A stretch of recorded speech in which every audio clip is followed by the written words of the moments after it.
this offense, just as hot as they've been? The biggest thing for us is just to continue to make it about the process, to make it about preparation, understanding the importance of with how well our defense is playing. If we can get off to a hot start, we put a lot of pressure on opposing teams, and we're playing complementary football. So the biggest thing for us is, we have a goal in mind. These young men want to be the best in the country.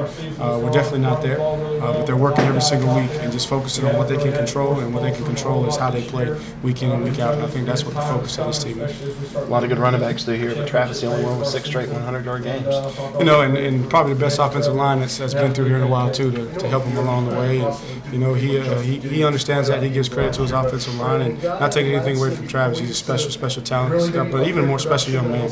And it couldn't happen to a more deserving guy, so to speak. Just the way he's carried himself, how humble he is, and he's really turned it on. And he's not focusing on the record. He's not trying to go out and have 100 yards every week. He's just trying to go out and be the best version of himself. And each week he just continues to perform. After the 2 quick scores, Wake was having some success getting to Trevor, probably as much as he's been hitting the backfield in a while. Yeah, and there was one. They did a little different look that caused a little bit of confusion, miscommunication there. And then Sean Pollard had a guy that he was on, and the guy spun off and made a play. And so what I was really proud of is we started off very fast, and then we kind of got out of rhythm a little bit, but we were able to kick it back in there late in the second half. Late in the first half, and then we were able to carry that in the beginning of the second half. And that's what you want to see out of a championship caliber team, is if you can respond to adversity. And I thought they handled the adversity well and finished on a positive note. Since that end of that first quarter at Louisville, Trevor is unreal. He's been playing well, and I don't know what it is, and I'm not going to take credit for it.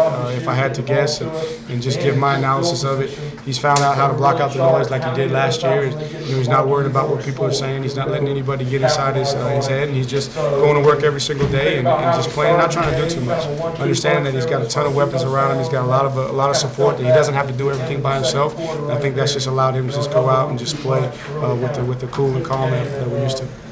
Any update on Amari or Justin? I hadn't gotten an actual update. Coach Sweeney will give you more detail on that. The early thoughts is those guys will be okay, but Coach Sweeney will give you more detail. Actually, Coach Sweeney just talked about. What about T's game? Obviously, he had to step up with those other guys sideline. Proud of T, and T was really quiet around the hotel, especially today.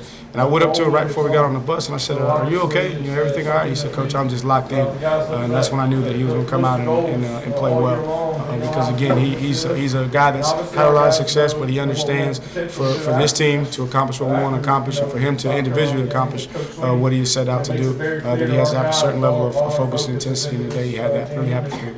The throw to Frank Ladson, Trevor showing a little patience, waiting for it. He flashes, NFL throw, and never catch. And really proud of their protection, because that was at a point there where we needed to solidify the protection. He had all the time that he needed. They jumped into a more of a 2-man deal, which is the call is built more for zone. But he went through his progression. He actually went from the field back to the boundary, and then came back to the field and delivered a strike. And really happy for Frank, to make that play. It was good to see him and Joe both get in the end zone, and just the pure emotion and joy. Those are guys that have been working. Haven't quite had the success, so to speak, statistically, but those guys are just getting better every single week, so I'm happy for them.